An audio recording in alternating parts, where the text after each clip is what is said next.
錯覚錯覚で人を私はおい大丈夫か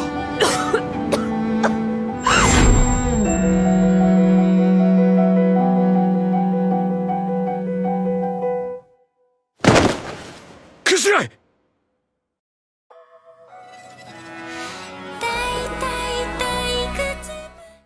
Kowloon Generic Romance Episode 3. The question remains, clone, simulation, something that's in between both. It sounds like different versions of different people are living here. That was proved earlier by Gwen, which was the sushi restaurant bartender who just suddenly disappeared. But there's another guy who may be the heir to somebody else who's also supposed to be dead, being very surprised when Kujirai is like, oh, you know me better than I know myself. And he's like, yeah, that's true. So he knew the past Kujirai, but not this one, basically confirming that she's living the life of the past one, but she's not the same, which means the original one's probably dead.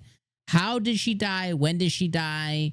For what reason did they put another version of her back here? Or who is they, right? You have to assume that that thing in the sky is a thing making decisions and controlling. But if originally one of my thoughts was, okay, if they're living in a simulation, then the real people, quote unquote, may be up in the sky or somewhere else, and they're in like a pod or something, and they're living lives in this simulated world. Which could still very much be the case, because that would explain when Kudo went to go investigate his buddy's, old apartment. He's like, it's suddenly closed off. So he's like, the only way that would happen in Kowloon, which is an old ass city, is if there was some serious construction work going, but it wouldn't happen just like that in a day.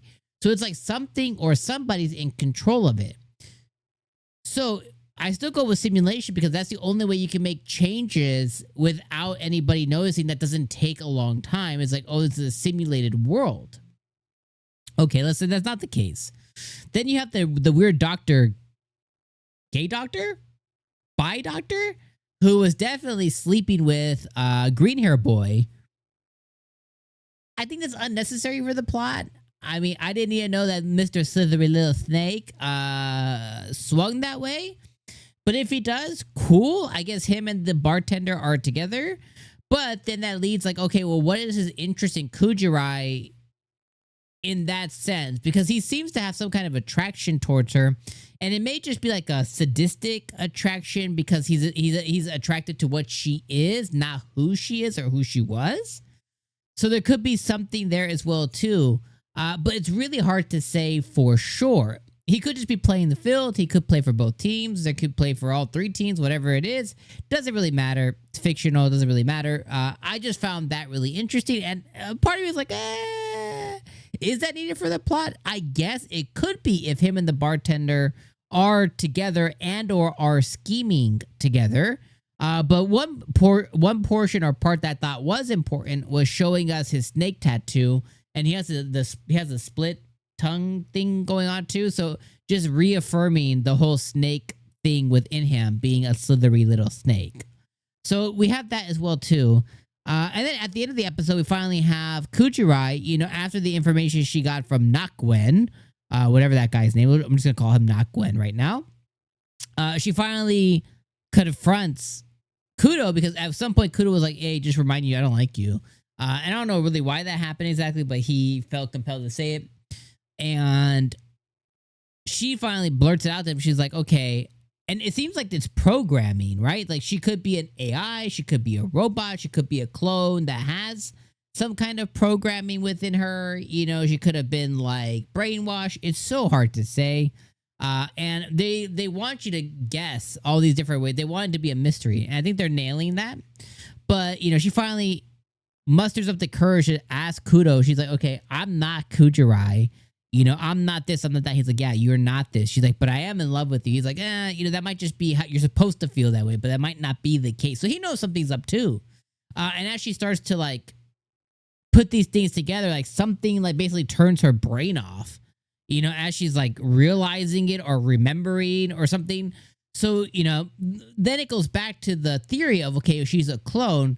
And when she's trying to pick memories from before, you know, you assume somebody being cloned would be cloned with that transference of memories. So it could be that she's trying to pull for something that's not really hers, but it was a version of her, and that shut down her brain, or it's just legitimate programming because, again, she could be either that we're watching a simulation and some kind of computer programming, or she was a clone and still some kind of programming there. It's hard to say. But one thing is for certain, when they show old Kujirai or old original, when they show original and second version, you can see the stark differences in age, mannerisms, and just design overall. And they are, 100% two different, very similar girls. So much so that I would say this version of Kujirai more represents or more looks like her younger sister as opposed to her. Definitely prefer her though, versus the older one. Not a big fan of the older one's design. So yeah. Anyways, Kowloon Generic Romance Episode 3. I thought was another really good episode. It definitely gets the juices flowing. Definitely gets the what will they, won't they, what if this, what if that happens. I definitely love that in anime. So this one has me hooked because I just want to know more. And that, my friends, is the point. So anyways, I'll see you guys next week for episode number 4 of Generic Romance. I hope you guys are enjoying it as much as I am. Let me know your thoughts in the comments below. And of course, if it's your first time, last time, whatever, hit subscribe and hit like, especially if you're not part of the channel already, for weekly reviews like this one. All right, see you guys next week. Peace.